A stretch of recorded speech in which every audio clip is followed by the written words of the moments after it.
10 minutes time.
So I'm Andy, a researcher at Center for Livable Cities, and I'll be your MC for today.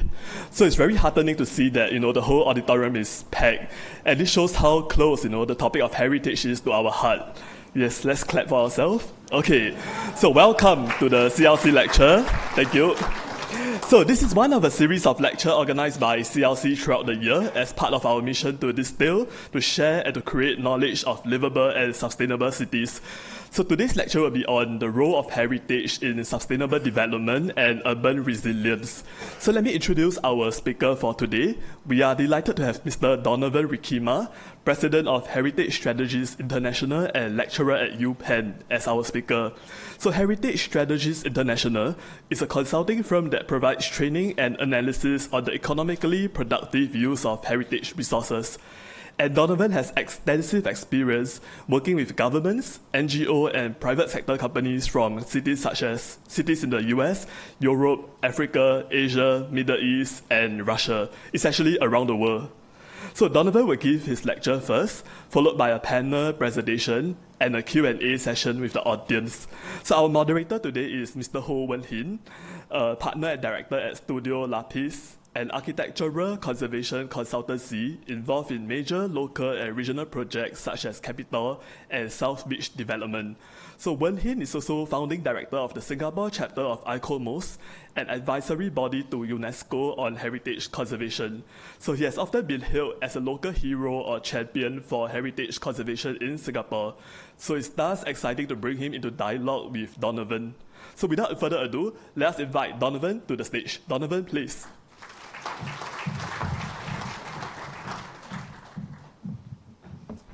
Thank you, Andy. Andy's been my coordinator in exchange of emails for the last couple months, and I've tried to make his life as miserable as possible since I've been here, and I don't know if I'm succeeding or not. I'm so pleased. I just feel so privileged to get invited here, and I'm enjoying Singapore a lot. I've been here since Monday morning. This is my second trip, and so being here once earlier really tempted me to come back. And I've been posting on Facebook page about what I'm doing here and what I'm seeing in pages. And one of my good friends is a man by the name of Carl Elefante, who is an architect in the U.S. and just finished his term as the national president of the American Institute of Architects in the States. And in the course of his year as president, he did a lot of international travel, and so I was typing about the great things in Singapore, and here's what he then posted on my Facebook page about he greatly enjoyed, loved my visiting Singapore. They are serious about getting things right. And so what you've been doing for years since independence in Singapore, the rest of us are both learning from and appreciating it, so thank you for that as well. So I want to talk about this issue of the relationship between heritage buildings and both the concepts of sustainable development and its kind of sister concept of urban resilience. And here's kind of what we're going to talk about today, some kind of basic definitions, what sustainable development is and how the role that heritage plays, some international commitments that most of the world, including Singapore, has made, this issue of urban resilience, and then some general conclusions. And I want to start with this definition that you all know. Excuse me, 1 second. Andy has a big knife that he's going to run up here when I've run out of time, and so I'm turning on my clock to preclude that from happening. We all know this definition. It's been around now for 40 years since Rio and the Brundtland Commission, that sustainable development is the ability to meet our own needs without prejudicing the ability of future generations to meet their needs. And of course, as you know and are proud of, Singapore is really at the cutting edge worldwide of taking sustainable development seriously. But a year or so ago, I saw this chart that some clever scholar had looked at the use of the word sustainability in the literature and tracked the growth curve and concluded that by the year 2109 that the only word that would be in any article was the word of sustainability. So it's gotten a little carried away, I guess, but it's important nonetheless, and we all know this framework. The international framework for sustainable development is about responsibilities. Is about social responsibility, environmental responsibility, and economic responsibility, all three of which have since the beginning been the components, the legs on the stool of sustainable development. And then, I don't know, 20 years or so ago, up popped this thing called the U.S. Green Building Council, and the LEED certification for green buildings. And it's okay. It's done some stuff. It's all right. But green buildings, while they're necessary, they are not sufficient for sustainable development. That there is more to sustainable development than just green buildings. And about the same time that the U.S. Green Building Council was emerging and inventing this LEED point system, which, by the way, gave more points for having a bicycle rack than for saving an entire building. Something wrong with that metric. About the same time, there was a British real estate firm, consulting firm, King Sturge, and they prepared in a very sophisticated way their version of what sustainable ability about on the building level. And they had economic and social and environmental criteria and such things as efficiency and economic return and effective land use and transportation, accessibility, social issues about cultural significance and lovability and a whole range. And then, of course, a whole series of environmental measures as well, a much more comprehensive, nuanced, sophisticated, and useful, in my mind, a way to measure what sustainability is actually all about. The LEED system mostly, it's evolved a little, but mostly says operating efficiency. What's the energy consumption? How many watts are we using in that light bulb? Where much broader in the King Sturge thing, and I just looked at their list and thought of the ways that heritage building on their criteria advance sustainability. In fact, there's a bunch of them. There's a bunch of ways from the very heart of it that sustainability really is heritage at the core of sustainability. Well, if the U.S. Green Building Council didn't get it, doesn't mean nobody did. The head of the Philippines Green Building, I saw a newspaper headline, head of Green Building Council links sustainable development and heritage conservation. So others in other parts of the world other than North America really are seeing this link. And I don't want you to mistake me that there are lots of innovations in energy efficiency and green gizmos that are good, perfectly fine, they're useful and they're part of the equation. But every child in the United States, and I'd expect every child in Singapore, really learns the basic way that the way you sustain stuff, the way you're environmentally responsible, is to reduce and to reuse and to recycle. That's how you do it.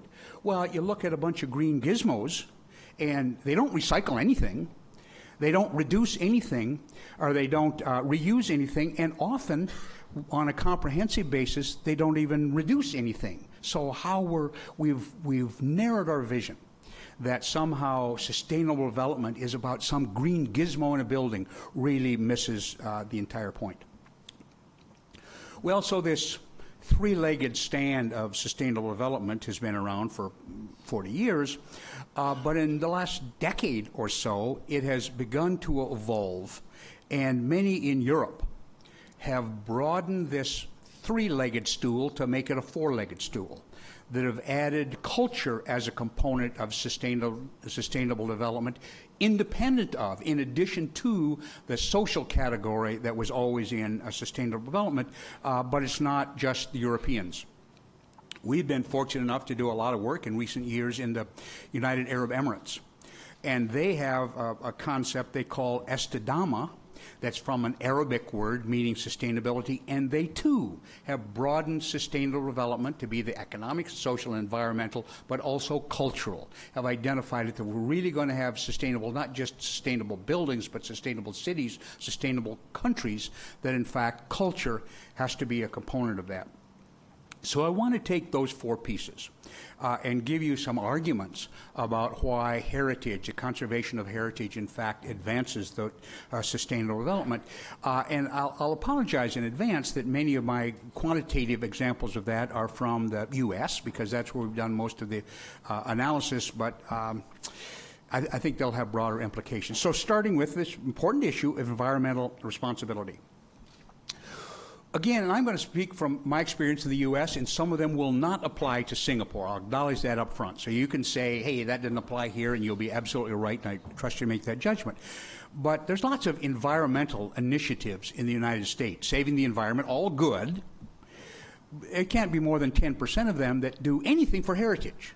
They're just saving some wetland, wonderful, don't do anything for heritage. 100% of heritage activities advances the cause of the environment. Every time we reuse that building, we keep it in its life, we don't throw it away. In fact, we are having a positive impact on the environment. 100% of heritage advances the cause of the environment. I know that you have a more sophisticated and exacting system in Singapore. But in most of the world, including in North America and in my country and in Canada, something between 25% and a third of everything that goes into the landfill is from construction debris, and much of that from buildings that are being torn down. Now, what we do in most of the world, we have gotten in our heads, we've been taught you have to recycle those aluminum cans, and we do it. We all say, oh, well, the environmentalists told us we have to save the aluminum cans, recycle them, and we do it. But I just made a little calculation. This is a typical building typology in the United States, a commercial building, 25 feet wide and 100 or 120 feet deep. 2 stories masonry. That's a kind of all over America. That building built between whatever, 1870 and 1940 is a very typical building typology. Well, I made the calculation on the impact of the landfill. We tear that building and throw it away, take it out to the landfill and dump it. That wipes out the impact on that landfill capacity of the last 1,344,000 aluminum cans that we recycled. So we all do it. We're diligent about recycling the aluminum cans, but we're kind of indifferent. Oh, yeah, one more little building thrown away, what difference does it make? It makes a huge difference in terms of that landfill. There is not a, and landfill is worldwide, is increasingly expensive, both in terms of dollars and environmental quality, and we, with indifference, are throwing away buildings to that landfill. A couple of years ago, an investment banker from Baltimore, Maryland, teamed up with an investment banker in Maryland, or teamed up with an environmental economist in Maryland, and they did a little experiment. And they used as their model a 50,000 square foot warehouse. So I'm a business, I need a 50,000 square foot warehouse, and I can either take an existing warehouse and retrofit it, make sure it's energy efficient, do all of that stuff, or I can go to the edge of town and build a new 50,000 square foot warehouse. So when I'm done, same utility. I have the same warehouse with the same space. What are the environmental differences of making that choices? Well, on environmental measures, 20 to 40% reduction in vehicle miles traveled, reduction of CO2 emissions, reduction of the need for gasoline, of the equivalent of gasoline, embodied energy that's in those buildings, equivalent, the one we threw away would have been 55,000 million BTUs. Land, 5.2 acres of green field that we didn't use because we reused the existing building, 2,500 tons of stuff that did not go to the landfill, and ultimately a savings in infrastructure between $500,000 and $800,000. Now, you can either be, and we have lunatics on both sides in the U.S., you can either be crazy about fiscal responsibility in saving taxpayers' money, or you can be crazy about the environment. We've got to save the environment. Well, those two people ought to be holding hands and leading the preservation parade, because whichever your cause is, in fact, the reuse of existing buildings is what's doing that. That is responsibility. The U.S. National Trust for Historic Preservation, a decade ago or so, set up a research unit called the Preservation Green Lab. And one of their first efforts was to do a very hardy, robust analysis, peer-reviewed analysis of 3 building typologies in 3 different regions of the country, and said, here's the comparison. We're going to retrofit an existing building, do what we need to do so the heat system works and the lights are efficient, do that, or we build a brand new green gizmo building with all the high-tech, blah, blah, blah, 42 stars from LEED, whatever. And what is the difference there? Well, what they discovered is that it's going to take 10 to 80 years of energy savings just to pay for the energy consumed in building the damn gizmos. And most of those buildings ain't going to last 80 years. That in every building typology, in almost every region of the country, the more environmentally responsible course of action was, in fact, to rehabilitate an existing building as opposed to build the green gizmo building. Mayor Michael Bloomberg was mayor of New York City. And before he left office, he wanted to put the city of New York on the path to be the most environmentally responsible city in the world. And good businessman, he's a billionaire, good businessman that he is, he said, well, first thing we have to do is to find out where we're using our energy. So he ordered an energy audit of tens of thousands of buildings, office buildings, residential buildings, all kinds of buildings. It didn't have anything to do with heritage conservation. It had to do with who's using energy. Well, unlike what we've been told by environmentalists in the United States, oh, you got to get rid of those old buildings because they're energy hogs and they're environmentally irresponsible, what he found was the opposite of that. That in fact, the older the building, the less energy per square foot it used. That as buildings got newer, in fact, there were bigger energy hogs, not lesser so. And when you think about it, I know many of you are architects and designers, that when somebody was designing a building in 1910 or 1930 or 1940, in fact, you couldn't operate under the assumption I can just flip a switch and it can be 68 degrees or 72 or whatever. You had to make all the decisions about the building itself to respond to its environment. How it's sited, how high the ceilings are, operable windows, transoms, all things so that the building would respond to the environment. And then World War II comes and we think technology solves everything, and we just ignored 4,000 years of world urban history and decided we didn't have to design buildings to think about their environment. We can just get a big air conditioning system and it'll solve it all. Well, we learned differently. So that's the environmental side, but also on the social side. What is social is also one of these pillars of sustainable development. So what's the role of heritage in that? Well, I think it starts with education. You know, think about the role that the built heritage plays in education. You know, you can read about what your grandmother did or what your grandfather did, but it's only with heritage buildings that you can touch. Here's where my grandfather walked. And that's what, and here's kids, one in the group on your left in Spain and on the right in Austria, in fact, learning from those heritage buildings. And then often these heritage buildings provide a context for other things. And you have great heritage districts in Singapore that do exactly this. They provide a venue for active street life or for passive street life, or in many parts of the world for the informal economy. And then this issue about the personal attachment to the city. One of the things I've noticed lots of places, I probably have this photograph from 10 different countries. And that is a bride getting her wedding photograph in front of a heritage building.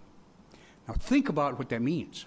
Here's what she thinks is going to be the most important day in her life, and she wants to connect. She wants to connect with her city, with her family, with where she lives, the place she's at.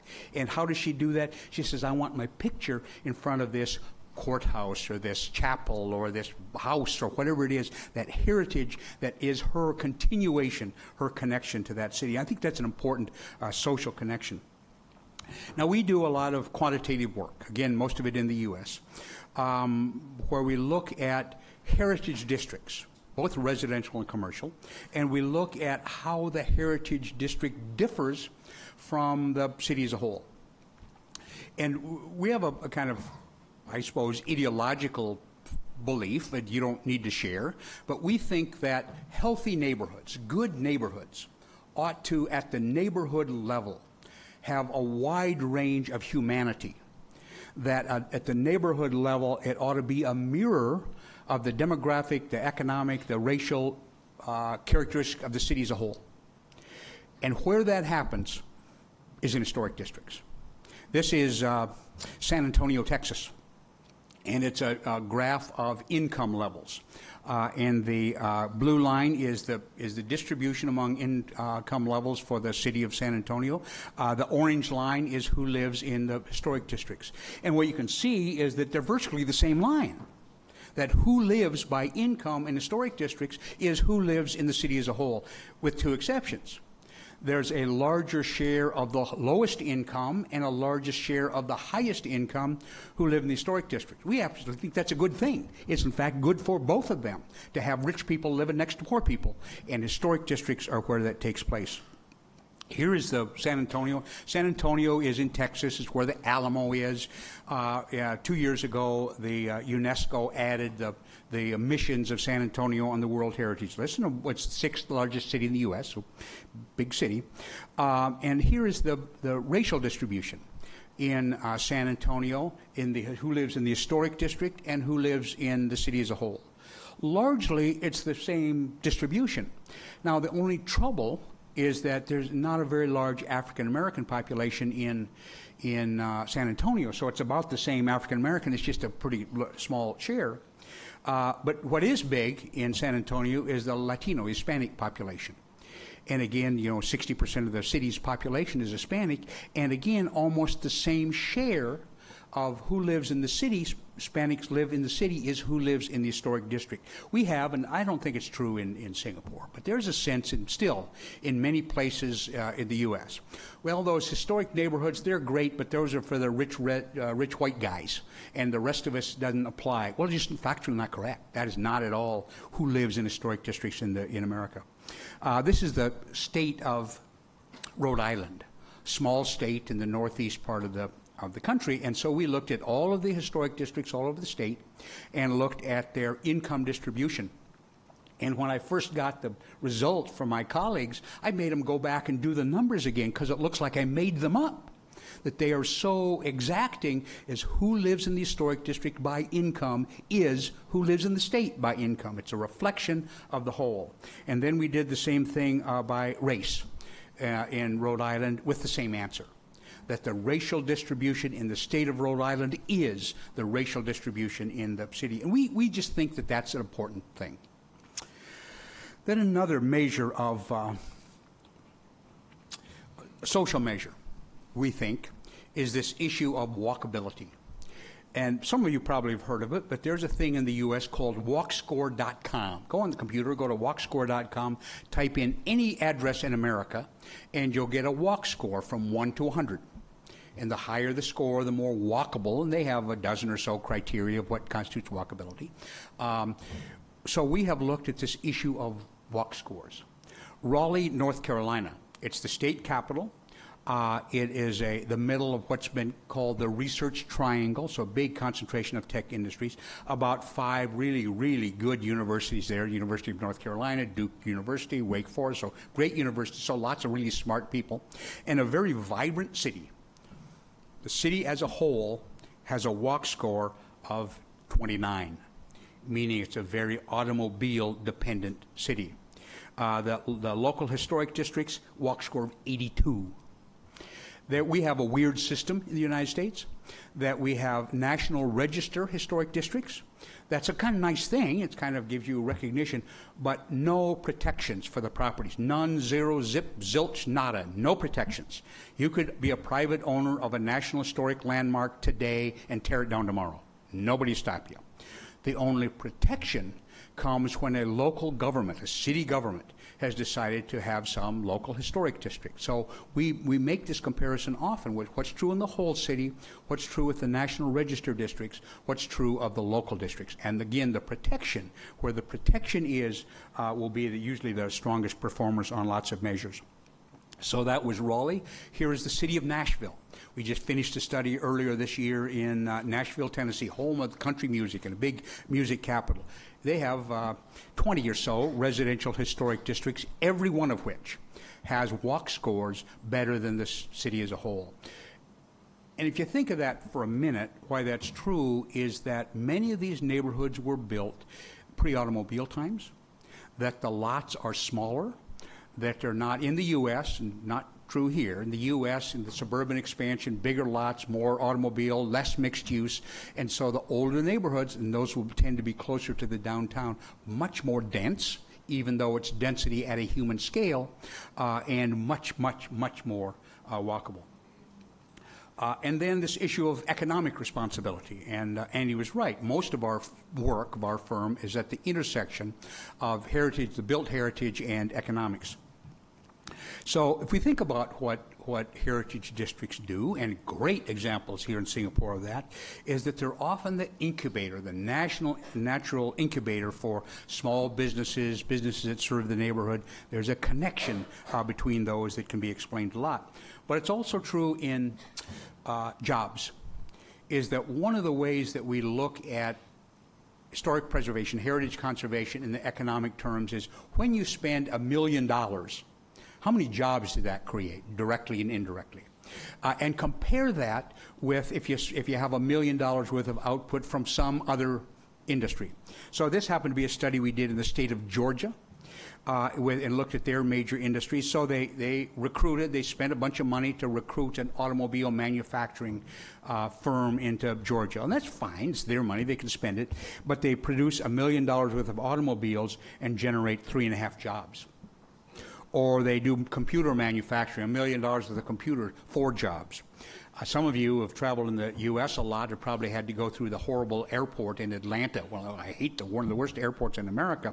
But $1 million with those plane tickets, 8.5 jobs. New construction, spend $1 million building a new building in Georgia, 14.5 jobs. Spend $1 million rehabilitating an historic building, 18 jobs. So the same amount of output, more men and women have jobs as a result of that.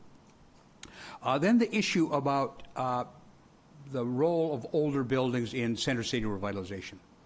Raleigh, again, is this vibrant city, lots going on. It'd be kind of like Singapore. There's cranes there, there's big buildings going up, a whole bunch. And I'm a market guy. I mean, believe in the market system, but I particularly like new businesses and startup businesses and small businesses. I think in our country, I don't care, it's not General Motors or Microsoft or Amazon that's the real economy. It's small businesses, the real economy in the U.S. Well, so we looked at the businesses that moved in or started up in downtown Raleigh. Almost half of them chose to be in a historic building.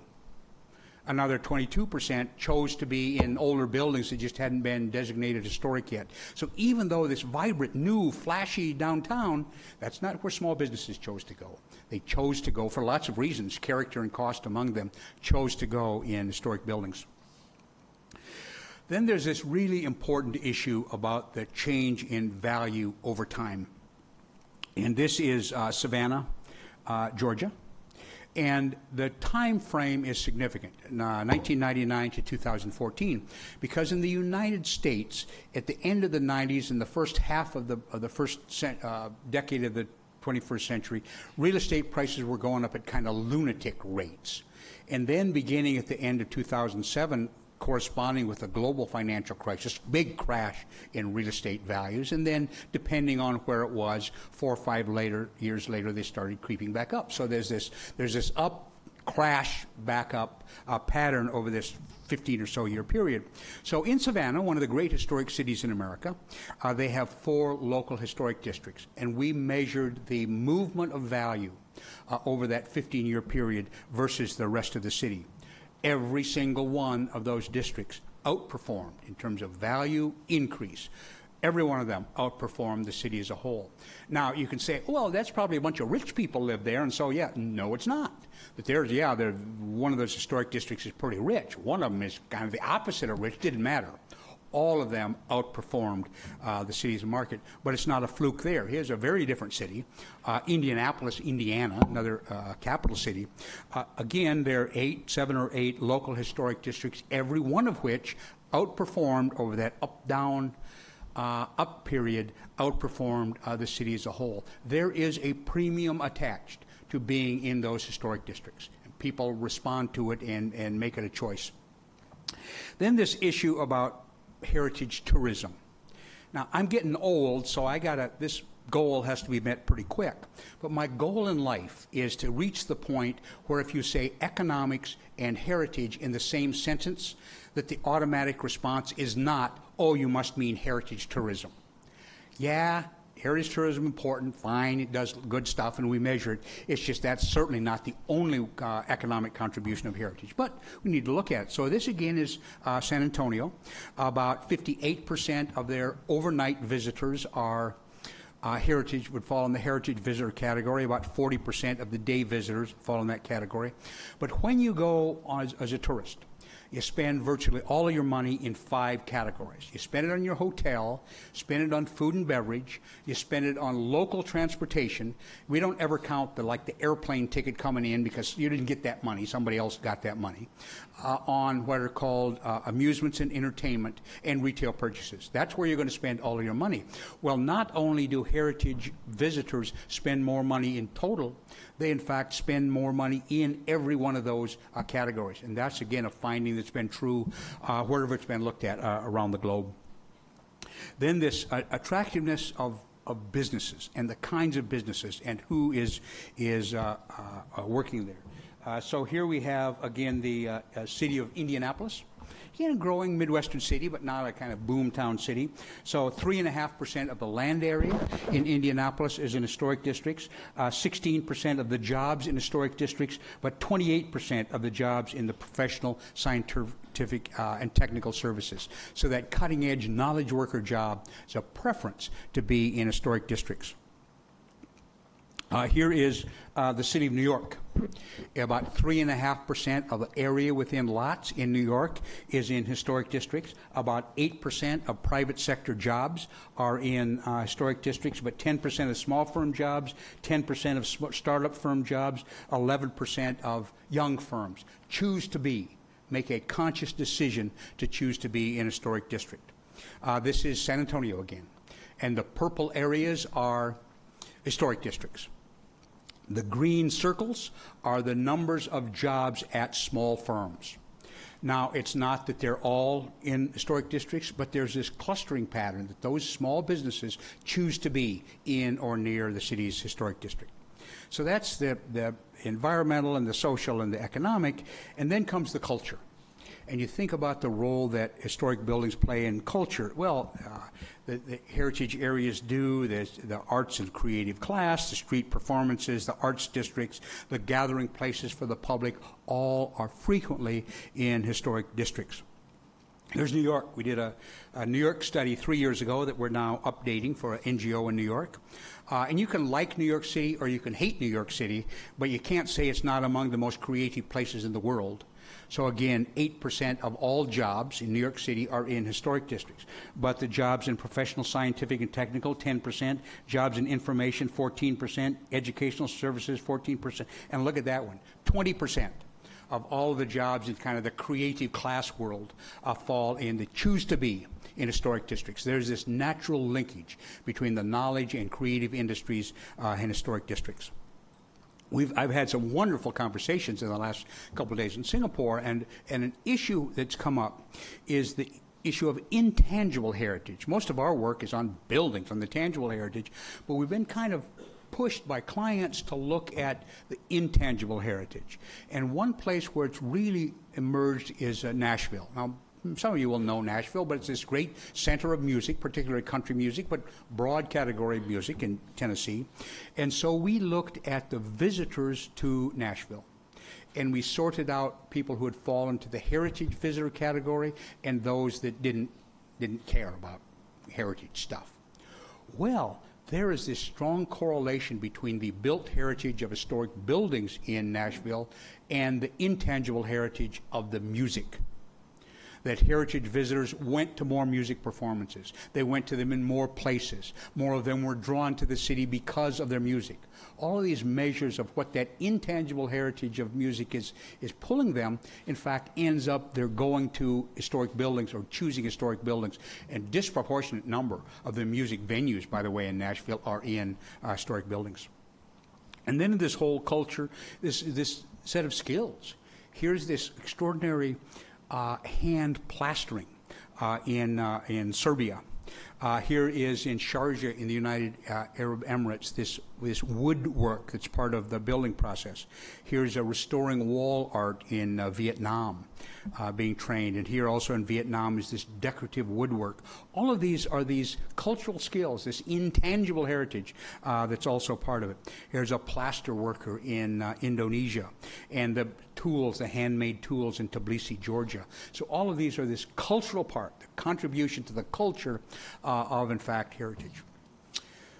So that with background is kind of ways it impacts. So let's take a look at the Sustainable Development Goals. In 2015, the United Nations, with Singapore and the United States and 200 other countries voting yay, established the Sustainable Development Goals, and a number of them specifically call out culture as a way to reach the Sustainable Development Goals. In target number 4, cultural diversity and culture's contribution to sustainable development. In number 8, sustainable tourism that creates jobs and promotes local culture and products. Number 12, tourism that creates jobs and promotes local culture and products. So culture really is kind of imbued throughout the Sustainable Development Goals, but the big one, and it was a big win for heritage advocates around the world, is in target number 11, the goal: make cities and human settlements inclusive, safe, resilient, and sustainable. And I want you to just keep that phrase in your head for a minute, because I'm going to come back to it. The target: strengthen efforts to protect and safeguard the world's cultural and natural heritage. It's goal 11.4. And it's a big deal, because that's the first time that culture has been included in the UN's Sustainable Development Goals. And then there's this indicator that is not very good. It's not very useful, and Singapore, that's doing a great job of measuring its compliance with the Sustainable Development Goals, hasn't yet reported on this, but that's not because Singapore's fallen behind, it's because it's a crappy measurement, but we'll come back to that. So it's in the Sustainable Development Goals. And then a year later, in Quito, was Habitat 3, this big world conclave of people organized by UN Habitat that adopted 190 countries or so signed on to the new urban agenda. It's not separate from the Sustainable Development Goals, but it's kind of a more flexible implementation direction. And there was a statement, the Singapore representative here: Singapore is committed to play our part to realize the aspirations we share in this milestone conference, and to create cities that are inclusive, safe, resilient, and sustainable for our future generations. So what's happening, very clever, kind of brilliant politician thing, is took the phrase, the words themselves, from the Sustainable Development Goals, safe, resilient cities, and said that's what we're trying to do with the new urban agenda. Well, the new urban agenda has, 150 or so commitments that these 190 countries made in the new urban agenda, a number of which, in fact, have committed. The United States, Singapore, and 188 other countries have committed to these, and I've just pulled out abstracts. So commitment number 38 includes the phrase: leverage cultural heritage to strengthen social participation and the exercise of citizenship. Your government signed on to do this. That is part of the new urban agenda. So did mine. Number 45, development vibrant, sustainable, inclusive urban economies building on cultural heritage. Number 60, support urban economics through promoting heritage conservation activities. Number 97, promote regeneration while preserving cultural heritage and preventing and containing urban sprawl. Number 124, include culture as a priority component of urban plans and strategies that safeguard cultural heritage. And number 125, support leveraging cultural heritage for sustainable urban development. So the worldwide deciders of what sustainable development is, and this implementing tool of the new urban agenda, have recognized that culture, the built heritage and intangible heritage, in fact, plays a big role if we're going to have sustainable development worldwide. And then we shift to this kind of cousin of urban resilience. And again, just for some kind of definitional things, that urban resilience, defined as the capacity of individuals, communities, institutions, and businesses and systems within a city to survive, adapt, and grow no matter what kinds of chronic stresses and acute shocks they experience. And then a resilient city, defined as a municipality that has developed capacities to help absorb future shocks and stresses to its social, economic, and technical systems and infrastructures that can maintain essentially the same functions, structures, systems, and identity. So again, it's way more inclusive. And then I found this in a book someplace, but the kind of nice, for me, distinction between the two, where sustainability aims to put the world back into balance, resilient looks for ways to manage an imbalanced world. Well, as sustainable development includes environmental responsibility, but also includes social, economic, and cultural responsibilities. So urban resilience is more than climate change response. It includes stresses and shocks to the city, including economic downturns, armed conflict, domestic political upheavals, and others. So the World Bank has decided that, in fact, culture is an important tool, important development tool, specifically for livability. You have a Center for Livable Cities, for competitiveness, and Singapore, of course, is one of the most competitive places in the world, for inclusion, and for resilience. Now, it's not that they're all card-carrying members of the Heritage League. They've recognized it as a tool to help achieve those ends. When we had the big global crisis, a number of countries, including mine, had big, huge stimulus packages. The whole economy is going to hell, and they said we have to do something about it. Well, a number of countries, including France, Norway, Slovakia, the Netherlands, Luxembourg, Canada, Australia, Hong Kong, specifically had a heritage component of their resilience, of that kind of response to the global crisis. That year, in 2008, the European Union held hearings about the role of heritage in responding to global economic crisis. That same year, the European Heads of Heritage Forum, basically the culture ministries of the European countries, had a conclave, talked about this issue, and in their concluding part said, all the evidence demonstrates that investment in heritage is an inherently sustainable, long-term, and measurably successful solution to economic recession. So different kind of resilience need, economic, not climate, but just the same. So in that we were greatly affected by this global crisis in the United States, and probably started it with our housing crisis. Millions of Americans lost everything to foreclosure. So we have looked now in probably 30 cities in the U.S. about the patterns of foreclosure in historic districts versus the city as a whole. This is Indianapolis, and where 30%, 25% of households in the city face some kind of foreclosure action, half that amount in historic districts. Here is Raleigh, where 1 in 10 household faced foreclosure. In the National Register districts, it was half of that. In local districts, half of that. Huge difference. And again, the income levels in the neighborhood was not one of the variables. If it was an historic district, it did better in terms of foreclosure. Here is San Antonio. Every single one of their local historic districts, in fact, had a lower rate of foreclosure than did the city as a whole. Corresponding to that is a pattern of what happens when markets are going up and what happens when markets are going down. Well, here is Savannah again. And the blue line is historic districts. The yellow line is the rest of the city. So here we had this period, 10 years or so, 15 years of up markets. The houses in historic districts did better. Then comes the crash. And what happened? The decline in historic districts took place later. It was less sharp. The recovery sooner than houses in the rest of the market. And then here's an issue that just kind of intrigued me, because we have a number of cities in the U.S., predominantly in the Northeast, but elsewhere as well, that have had a long period of decline in population, some of which is continuing, but others have begun to turn around, grow again.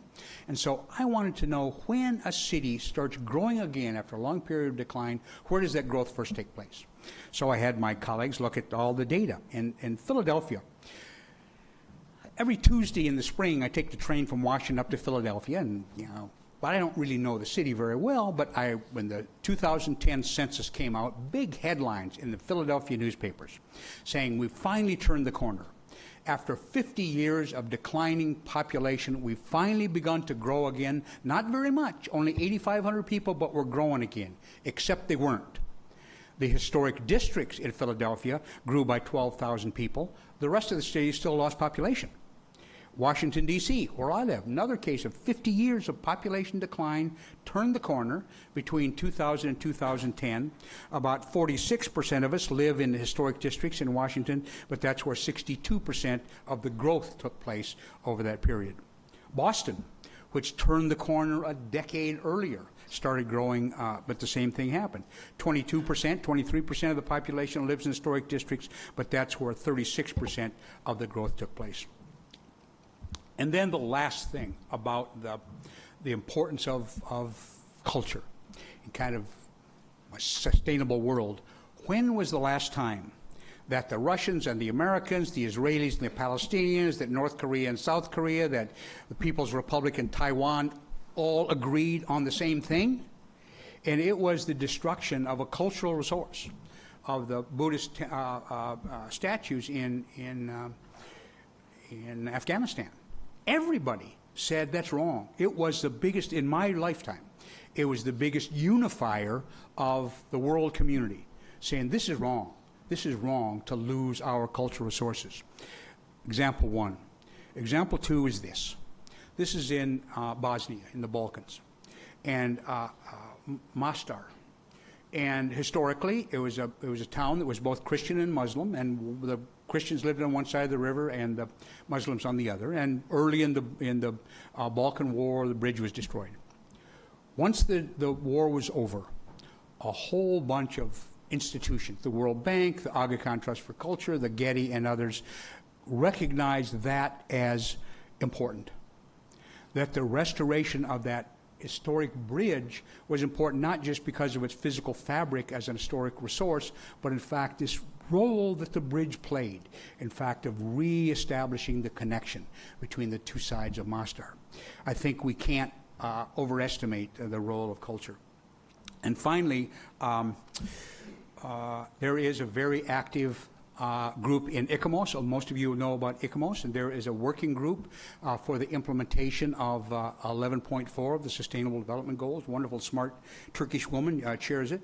Then last week in Edinburgh was the first official meeting of this climate heritage organization, saying how, in fact, can we use heritage as part of our response to climate change.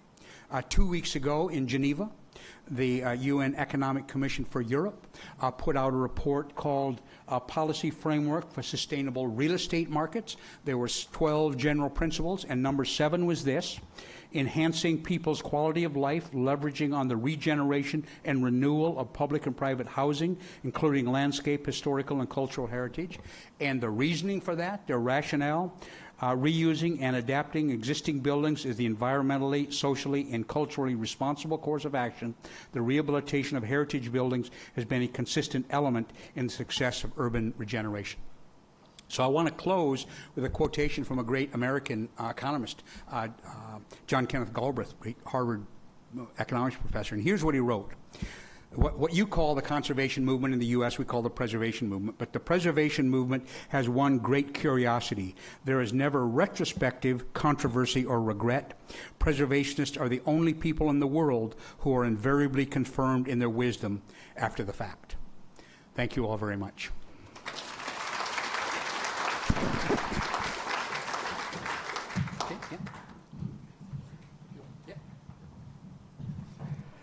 Okay, thank you, Donovan. Can I now invite Wen Hin on the stage for the panel discussion and our Q&A? So for the Q&A, we'll use 2 methods. You may either raise your hand or take out your mobile phone and go to pigeonhole.at and key in our event password, heritage, where you can actually submit questions, and then our moderator can choose the questions. Okay, so Donovan and Wen Hin, if you may. Thank you. Let's give a round of applause again to Donovan for that very exciting and insightful presentation. There are actually a couple of points you made during your presentation that I think is very pertinent to Singapore's situation, which I'd like you to maybe share your thoughts a little more. As you know, Singapore we celebrated 30 years of conservation in Singapore very recently, last week. And of course, you have been to the exhibition. And you can see Singapore actually, had a very long and tumultuous journey these 30 years, from a very hard-nosed approach or pragmatic approach towards urban renewal and economic development to what is recognizably, I would say, is a policy U-turn by the late 80s in recognizing that heritage is important to the country for, of course, very pragmatic reasons at first, which is tied to tourism and economic development, and secondly is tied to the sense of national identity, right? Where Singapore going on to next. So I think it's very critical now at this 30 years for us to ask the question, where would Singapore go on to next after the past successes and lessons learned? Would you care to share a little, I mean, you have been walking around the city and hearing some of the, the work as the challenges currently faced. Could you share a little more? Sure. I think a couple of things. One, I think that this issue about having the built heritage have a value in terms of identity, of who we are as a people, is a under-recognized attribute that really is important. And I think you've done a wonderful job, actually, in the shop house districts, the other things that are really wonderful. I think that the issue you're probably facing now is then how do we make sure that our inventory of the built environment, in fact, reflects the whole evolution of the country. That it's not just, okay, we have a bunch of colonial buildings and we have some, post-independence buildings, but how do we make sure that this is representative so that our children, our grandchildren, and great-grandchildren can kind of see this movement of Singapore over time, and that the buildings in part reflect that. So I think that's important. I don't have the instant answer to the strategy, but I think thinking about what's the kind of representational, and what's really, again, I don't know about Singapore. What's really interesting, though, in the U.S. is there's been a pattern for 100 years of more recent old stuff being less in fashion. That in the 30s and 40s, people said those ugly, stupid Victorian buildings, get rid of those. They're just old slum things and get rid of them. Now they're the ones getting the premium for value. So I think that, and I think with newer buildings, it's when I see a building, hey, that was built after I was born, it can't be that historic. But then there's this kind of recognition that there really is this pattern of change. The other thing I think is really important, and I think you're doing a great job in Singapore, and it's where both as North Americans and I think as Singaporeans, we have distanced ourselves from the European concept, is that lots of European heritage conservation people think that if you adaptively reuse a building, that it is somehow destroying the spirit of the place and blah, blah, blah, blah. I absolutely do not believe that. I do not believe that. That if buildings are going to have value, and I don't mean just an economic value in the whole, they have to have the capacity to serve a function over time. And no country has enough money to just say, well, we'll just keep it in ice. That's just idiotic. So this issue of adaptive reuse, I think, is really central. And you, I think, have started on a pattern that needs to move. I love, we're just a block from that wonderful 1950s Art Moderne building that was built as a theater is now a church. What a fabulous example. Metropole Cinema. Yeah, just wonderful. So I think that that's got to be essential, a heart of the strategy. Yes, indeed. I would say Singapore's conservation strategy is largely focused on rehabilitation and adaptive reuse. You're right, because by the time Singapore shophouse district were conserved, there's no one living or working inside anymore. So there is a period where the market found a way, or rather found a value, how to reuse these buildings. And repurposing has always been a central core of this. And some people think it might be, like you say, a compromise, but really in a small, compact city like Singapore, it may not be that much choice. It may be born out of necessity, but if we find a sensitive way to go about it, to manage the process of change through sensible strategies and policies, I would say overall it will actually release and build a new lease of life to these buildings. Well, let me just add, I come from the real estate world. I mean, that's my background. I spent a lot of time as a real estate appraiser, and so my credentials as an economist really just come from real estate economics. But there's a concept in real estate called functional obsolescence, that a building no longer serves its purpose, and oftentimes somebody will say, we need to tear down that building because it's functionally obsolete. And functional obsolescence is a real thing. It's not like it doesn't exist. It's real. However, one response to functional obsolescence is, yeah, tear it down. The other is to insert a new use. So a new function goes into that building. That's how you cure functional obsolescence, and that's what adaptive reuse is all about. Absolutely agree. I would like to also hear your views on the so-called perception of heritage creates a scenario where growth is suppressed. It's actually, I mean, despite the best efforts of the NGO, local heritage NGOs, government agencies concerned with heritage, to put forth a message. Somehow in the general public's mind, there is still a lot of resistance to the idea of heritage as a contributor of progress. And what struck me in your presentation just now is the opposite message. Would you like to share a bit more? Sure, and let me make a parallel to Singapore, and that's New York City, where it's not the general public at all, but it's the Real Estate Board of New York, big, powerful real estate guys. And I'm not an apologist for real estate. I came from the real estate world. I'm not against them. But they make this argument. And you could, to some extent, make the same argument in Singapore. They say, number one, we have all the land we're going to have. We can't grow. New York can't grow out. No way. We can't annex it. We're all developed around the ocean. Number two, we're growing with population. So number three, if we're going to accommodate it, we have to grow up. And those three principles they're right. Their fourth one is, and it's those stupid historic districts that are keeping us from growing. So we got to weaken those, got to get rid of those historic districts because it's eliminating our opportunity to grow. Yeah, 3.5% of the lot area in the city of New York is under the purview of the Preservation Commission.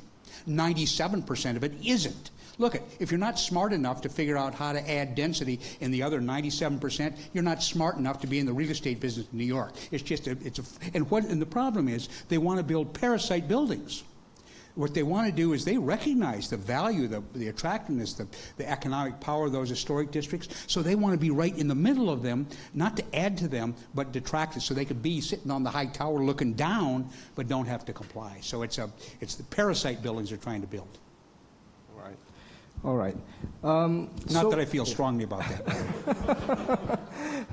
Well, yes, indeed, this is something that I would say is part of Singapore's national psyche, this space constraint, land constraint. Are we, certain questions are asked, are we, by focusing too much on heritage, on retaining buildings, historic buildings, are we giving up opportunities for more pressing needs, like housing, right? What do you have to say to Well, I mean, that? you certainly have to address it. But often it's put in the context that either we have heritage conservation or we have economic development. Or either we have heritage conservation or we have growth. That is absolutely a false choice. That you need to reframe it is that we have economic development through heritage conservation, not instead of. So you need to use it in that fashion. The other thing, and again, I don't know the nuances of what's happening here, but I was really in awe of seems to me a very wise decision, had to be controversial, but about moving the port facilities a bit away so you've freed up this land. And I don't mean it's going to be easy, but there's a bunch. I was up on the building looking down at it. There's a whole bunch of land available. So I think that ought to at least in a little bit ease the pressure of saying, well, we got to tear down this 10-story building because we can build a 40-story building. Well, I think that merits kind of rethinking. Because I think there's going to be 40 years of growth or whatever accommodated in that kind of freed up land. Right. You're talking about the vision for the Greater Southern Waterfront. Yeah. Right. Yeah. Indeed. But the other thing I have to say is sometimes heritage advocates are saying, yeah, we hate the new stuff. You have fabulous new stuff Just wonderful. Way, way, way. I think there's a better collection of good quality new buildings in Singapore than in almost any other city I've been in. So it's not at all that you both don't have it and shouldn't have it. You should. It's just not an either or. It's not either we have new buildings or we have heritage. I think that you're going down a path where, in fact, you're effectively having both. Okay. One of the other points you raised during your presentation was the economic contribution, or rather the economic performance of historic districts. That really struck me because there is actually a parallel, success story in Singapore. I mean, in the 2018 survey, it was found that the capital appreciation for shop houses per square feet, it was $2,162, right? And it outperformed the average per square feet performance in the city center. And similarly, for shop houses that are converted to commercial use, the performance, the capital appreciation for these properties actually outperform normal new builds by almost 2.3 times. Well, and that's just a consistent pattern. And a lot of the research we do is the geeky economics term is revealed preference. So let me give you the example that we could say, all right, everybody who likes chocolate ice cream best, raise your hand, and then we could say who likes vanilla best, and some others would raise their hand, and that's stated preference. Oh, I like chocolate, I'm going to raise my hand. Here's another way we could do that measurement. We could roll in a bunch of carts, and Andy's promised us that we're going to do this, a bunch of carts with ice cream, some of them chocolate and some of them vanilla, and we each take one. Well, that's a revealed preference. We didn't have to say I like chocolate better, we just took a chocolate cone. Well, that's what's happening in the marketplace. This is the marketplace seeing. They're revealing the preference to be in that place. They're willing to pay a premium to be in that place. That's a revealed preference of the marketplace for those properties. Right. I'll just touch on the last question I have before we open up to the floor. Is that, as you have seen, Singapore does a very admirable job in conserving built heritage, especially the colonial historic districts.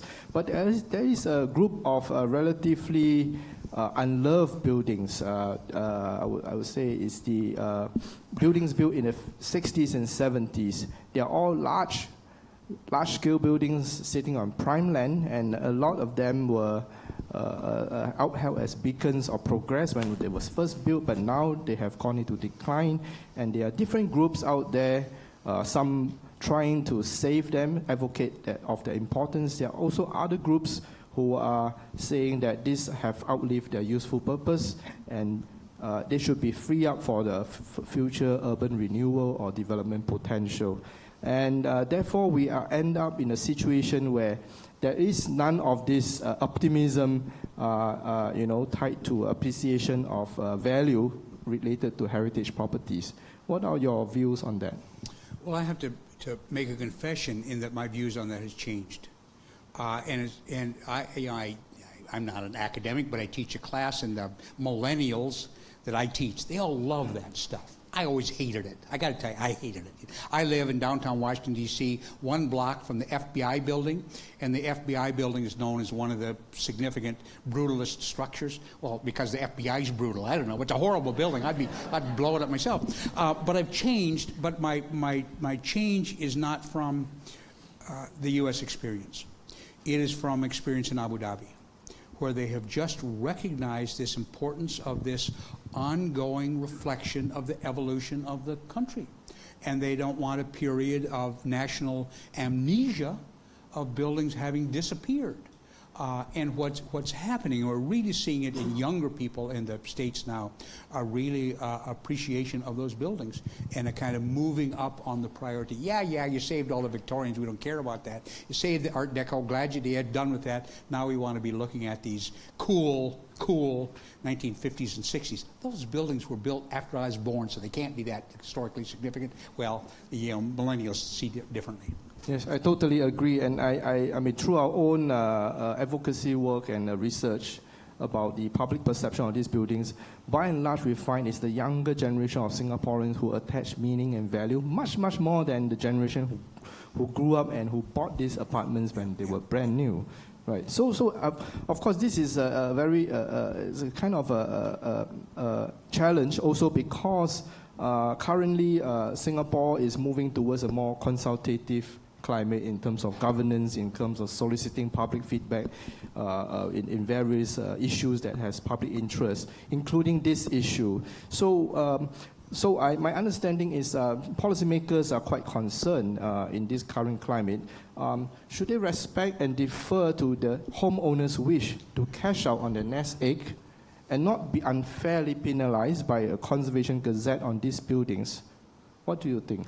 Well, again, I hate to be put in either-or choices, because I think that's nearly always a false choice. So I think there has to be. If I have a political ideology, it's fundamentally fairness. So is what we're doing fundamentally fair? But I think a couple things might be germane. Is I can identify 20 countries I've worked in where there is a neighborhood, and it might be really old, it might be not so old, and you ask you're saying, where do we want to start saving this neighborhood? Where the neighbor's saying, I've been here all my life, I just want to get the hell out of here. I don't want this, tear this, give me a nice place to live, I don't want to live here anymore. And I don't mean that's not a valid response, but there is this kind of excess familiarity, I think, that precludes us from seeing a larger context. The second thing I think that is at least germane in kind of making the fairness equation, and it's a concept that in law in the U.S. is called economic hardship. And if you can demonstrate that you're suffering economic hardship, that you can get out of the regulations, of the heritage regulations. But the measure for economic hardship is not what's the most money you can make. The measurement is reasonable return. Can you get a reasonable return? So I think that's not an unfair measure.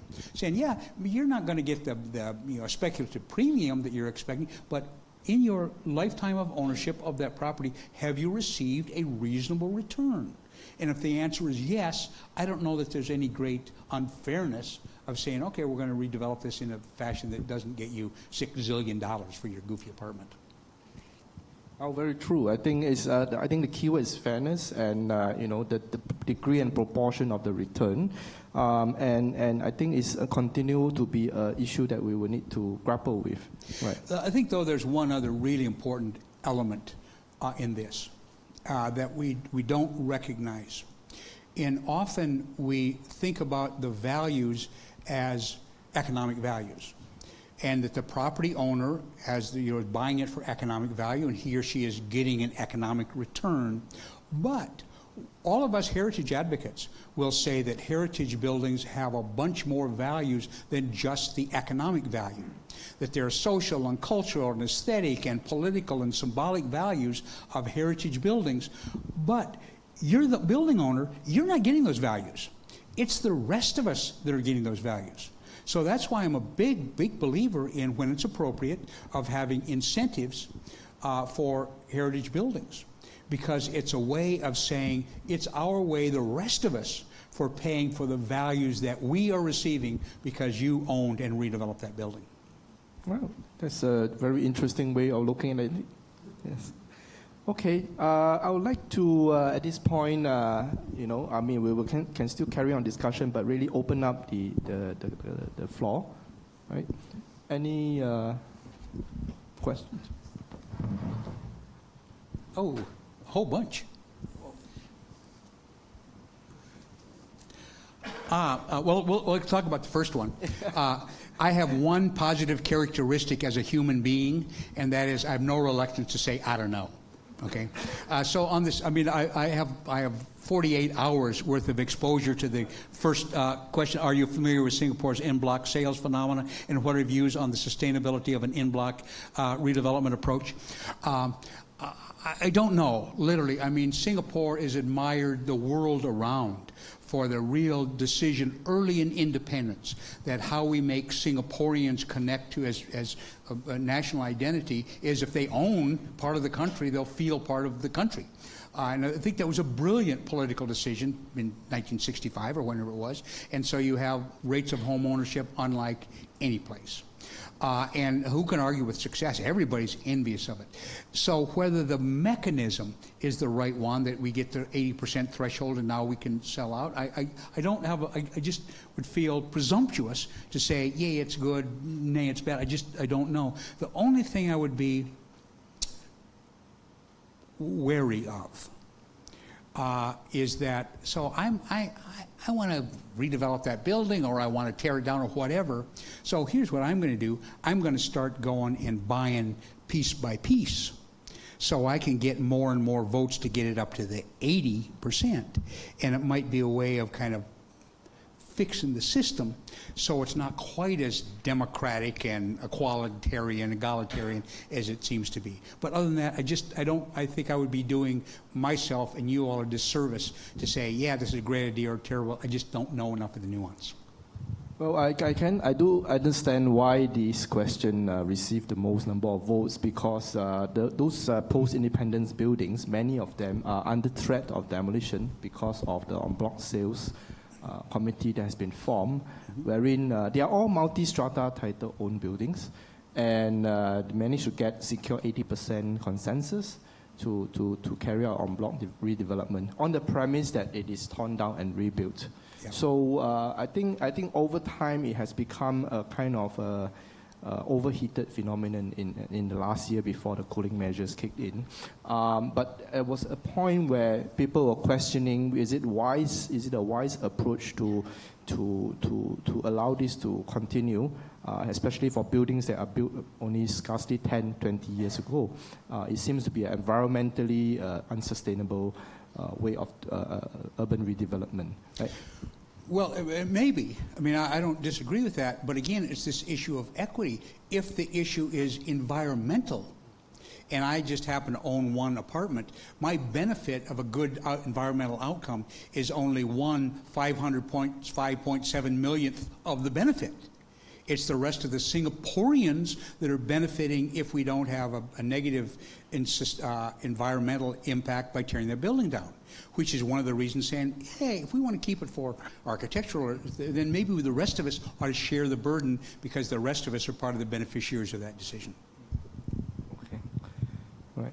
All right. I see another very key question is how much historic buildings are enough, is too much, right? And they're designed based on old building codes. It's very expensive to maintain the buildings. It's expensive to restore. I mean, to be honest, as someone in the heritage industry, this is a common refrain we hear from clients, developers, government agencies. And what are your views on this? Well, a couple of things. So one of the few areas where I actually know anything is this relative cost of new construction and rehabilitation. And again, I don't know Singapore. I'm telling you what it's like in the U.S. When you can nearly always build something cheaper than you can do a quality rehabilitation. You can do with concrete block and styrofoam beams, you can do something cheaper. When quality is part of the equation, historic rehabilitation will always be a competitive alternative. That means it might be 90% as much, it might be 110% as much, but it's going to be in the ballpark. And the caricature study, they spent $1 gazillion restoring that historic building, nearly always is because of one or two things. Either the architect or the general contractor or both had never done it before. That the biggest mistake that can be done is do an historic rehabilitation project and not use an architect and general contractor who've done them before. Bill Gates doesn't have enough money to pay the tuition on idiots who are trying to think they know what they're doing. So that's a problem. The other thing, though, on the maintenance and the building code compliance and other things, we have, I expect it's true in Singapore as well. Our building codes are like that thick and a whole bunch of stuff in them, some of which is life safety stuff. We don't want children burning up in 7th floor buildings, but a whole bunch of it isn't, or at least is only nominally so. And so there have been developed in the States addendas to the standard building code that apply to historic buildings. And so it gives you some flexibility of what you can do. Again, none of it is kind of increasing the life safety risk, but there can be some waivers, and I think that also kind of makes some sense.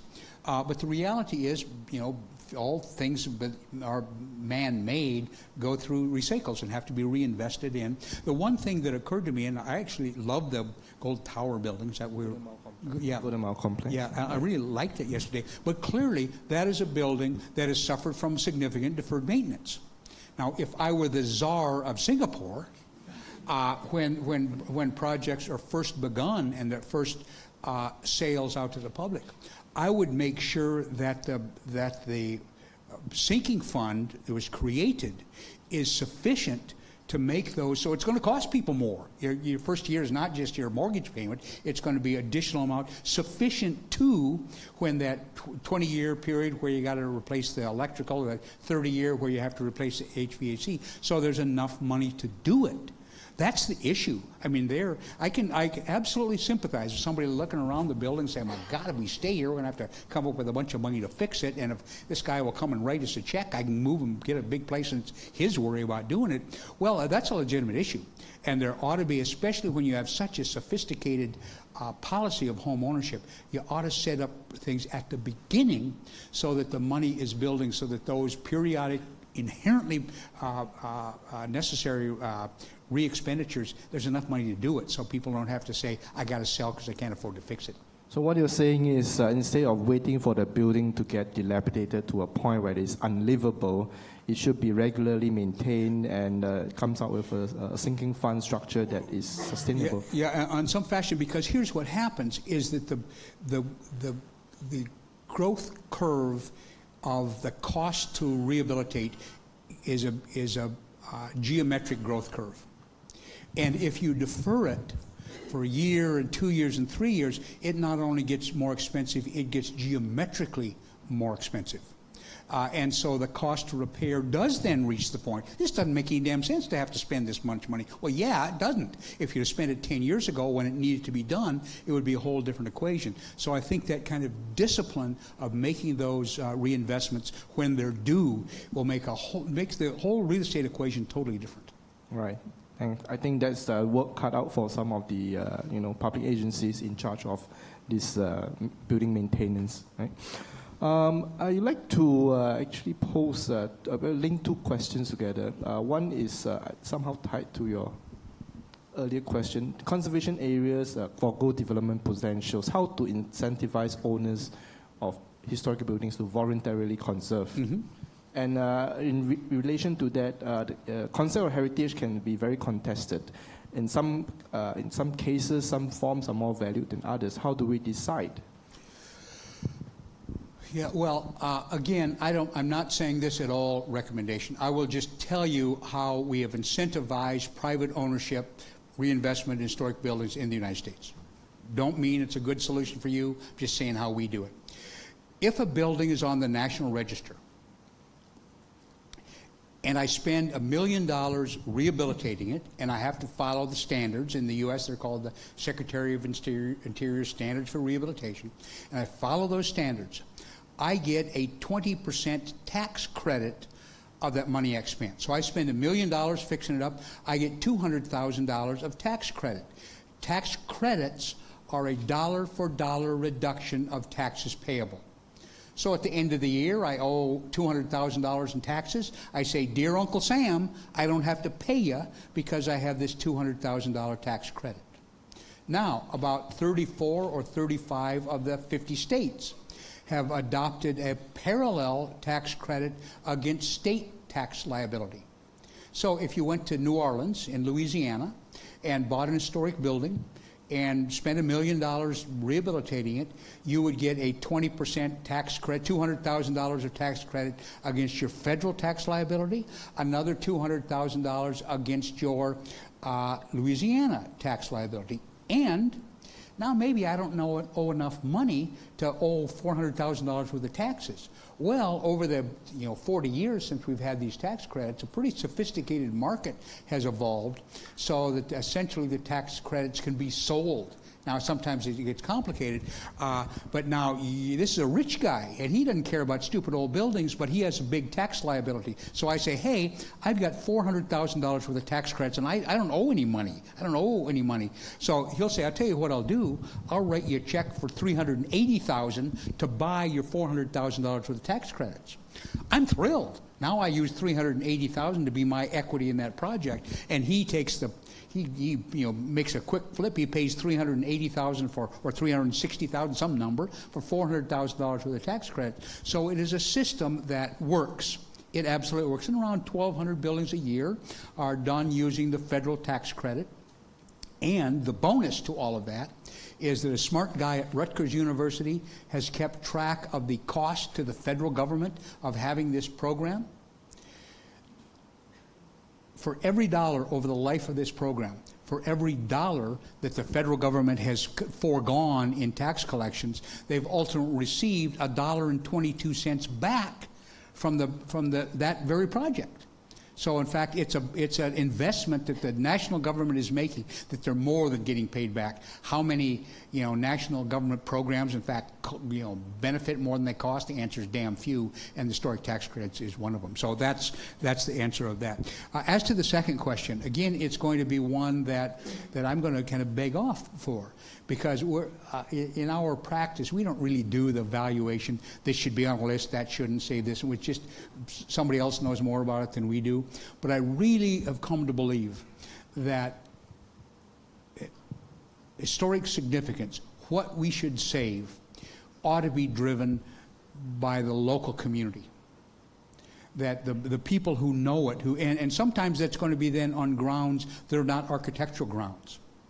The world's conservation movement came, well, we got to save these great pieces of architecture, and certainly we do. Glad that Taj Mahal is there. But it's just lots of times increasingly that we are saying this is really important for our community for grounds other than architectural grounds. And I don't think that an outsider can you got to save those and get rid of those. That really has to emerge from the bottom up, saying this is important to our community because. Right. And actually, there is a question somewhat linked to the last question. Over 80% of Singaporeans live in public housing. What is your opinion on converting existing public housing into heritage? How do we look at these buildings, because they are part of our daily lives? They are ubiquitous. They are everywhere. We don't find anything historic looking, right? Yeah. Especially the appearance. Yeah. But is it conceivable to think of Singapore's public housing as Singapore's heritage? Well, again, yeah, it is conceivable, but I'm going to beg off the question.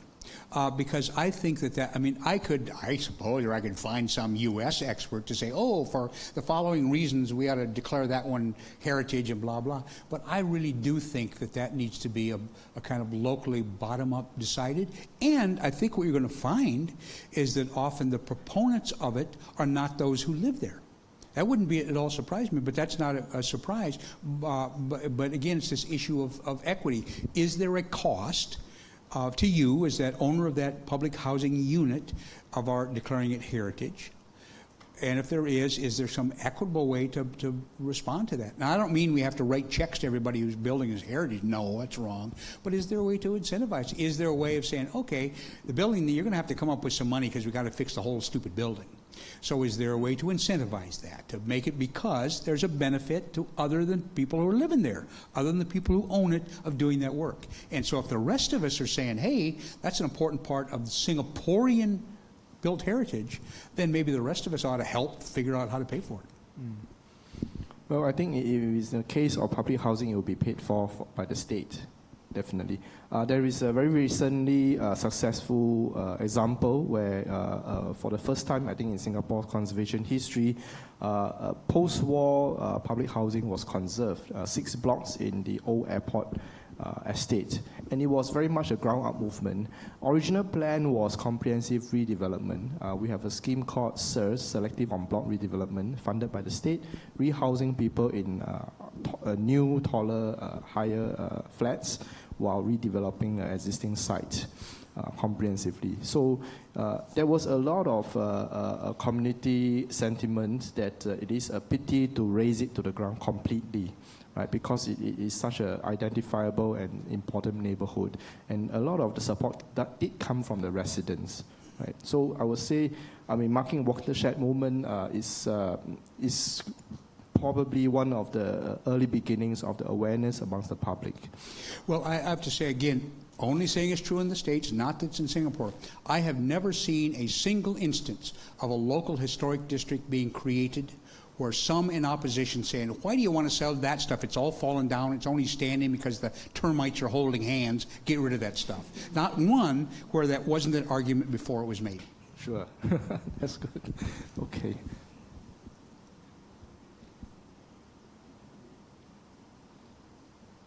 Oh, yes, I think there is, okay, the very popular question.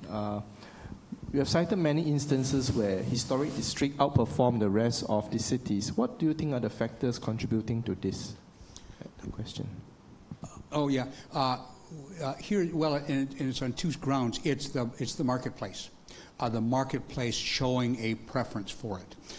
And again, in general, kind of order of magnitude, we think this, we refer to it as the preservation premium, that about 2/3 of that premium comes from the character and quality and nature of the neighborhood. Sometimes it's proximity to other things. And about 1/3 of it comes from the protection that's involved in the creation of that district. It's not so much people are paying the premium to go and testify before some stupid preservation commission. It's the certainty that the lunatic across the street can't be doing something to his house that has an adverse impact on mine. So it is a premium paid for. I know I love the character of this neighborhood, and I don't want it all screwed up. And so it's those kind of 2 things that are creating the premium. Again, it is this revealed preference of the marketplace. I think this review, the preference of marketplace is an interesting issue because it is not applicable to all forms of heritage buildings, for sure. And in fact, I was quite intrigued by one of the parameters of the done up by King Sturge earlier that you raised. There is this parameter called lovability of the heritage building. Can you elaborate a little bit? Yeah, that's why I was never on board with the whole brutalist thing, because I think they're ugly. Well, and I'll be perfect. I will answer the question. And I'm old, so that's part of the problem. But in my career, I've reached the conclusion that I'm more of an urbanist than I am a conservationist. And I think the real value of heritage buildings, as we've seen in the past, is their real contribution to good urbanism. They make, if you think here's the things that are good about cities, it's going to be historic neighborhoods, both commercial and residential, that mostly have those characteristics. Well, the trouble with not all of them, but many of the late 20th century buildings is they're extremely anti-urban, anti-pedestrian. The kinds of things that we've come to realize how important for good cities, they don't have those characteristics. So part of, for me, the not lovable is that, well, because they're not good urbanism. There might be good buildings, they're just not good urbanism. And so that's the problem. Now, I'm willing to be convinced otherwise, and it may not be true here, but that's what's largely been true in the U.S. I think that's a very insightful comment, because the same issue was going in my mind as I was looking at this parameter, trying to impose it on, for example, Golden Mile Complex. Too many people have focused on its architectural value and its design merit. Of course, that is quite obvious in the design community. But what you just said struck a chord, because when these buildings are created in the 60s and 70s, they represented a different vision of the future of Asian cities. These are urban living rooms, okay, urban streetscapes interiorized in the buildings, and the vision was for these new typologies to propagate throughout the new downtown of Singapore. So maybe that is a way for us to reframe these buildings and to look at it as also a legacy of Singapore's very courageous and bold urban renewal. And now we are adding the layer of environmental, social, and cultural responsibility by studying very seriously what are we conserving them for and for what they represent. Yeah. This is not exactly a question, but it's just, you know.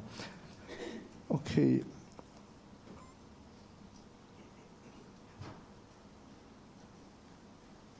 I love this system. I've never seen this, by the way. It's really cool.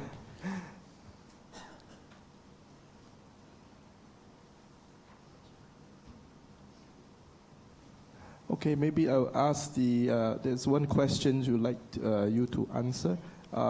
It's staying there for quite long, can't avoid it. Sentosa recently announced that we are going to tear down the huge Merlion, which was actually built in the 1990s. Sentosa, if you know, is one of the key island attraction, leisure attraction. Yeah. Do you think we should have kept it in Sentosa or relocate it to another location? Yeah, and I have to say I have to pass because I don't know all about it. But I don't know. I have no idea. But I did read a news story that had a quotation from a Malaysian architect about the building that replaced the sea building. Yeah, and here was very troubling to me. His quotation was, "Newness is in the DNA of Singapore." Well, maybe, but I'm telling you, then you have a really unhealthy DNA, because what that means, that is inherently a wasteful concept. How long can a thing be new? Well, I don't know, 15, 20 years, it's not new anymore, which means if we're going to respond to our DNA, we're going to get rid of it if it's not new. How could I mean, my vision of Singapore, the kind of intellectual vision of Singapore, is leading the world in terms of attention and concern for sustainability and for the environment. You're leading all of the rest of us. And then to have this superimposed, and I don't know if he's right or wrong, but to say, no, well, our DNA says it's got to be new. I'm telling you, you're going to be the most wasteful. If you follow your DNA, you're going to be the most wasteful country in the world, not the most responsible. That's all I can tell you. Thank you.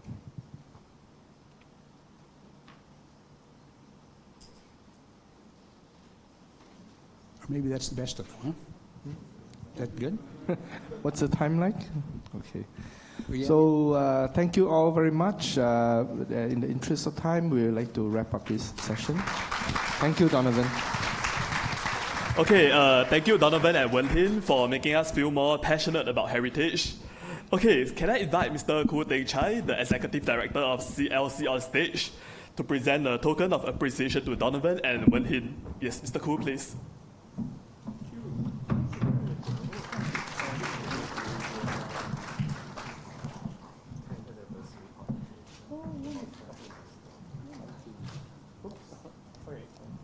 Thank you very much. Okay, photo.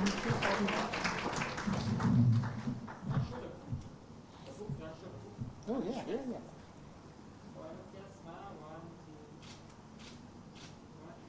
Okay, thank you for being part of today's event. Our next lecture is on 25th November. It will be on Seoul 2040, so touching on South Korea. So before you leave, it would be great if you can help us fill out the online feedback form. It's on the QR code at the side of the, sorry, it's on the screen. Yeah, thanks. Okay, so thank you.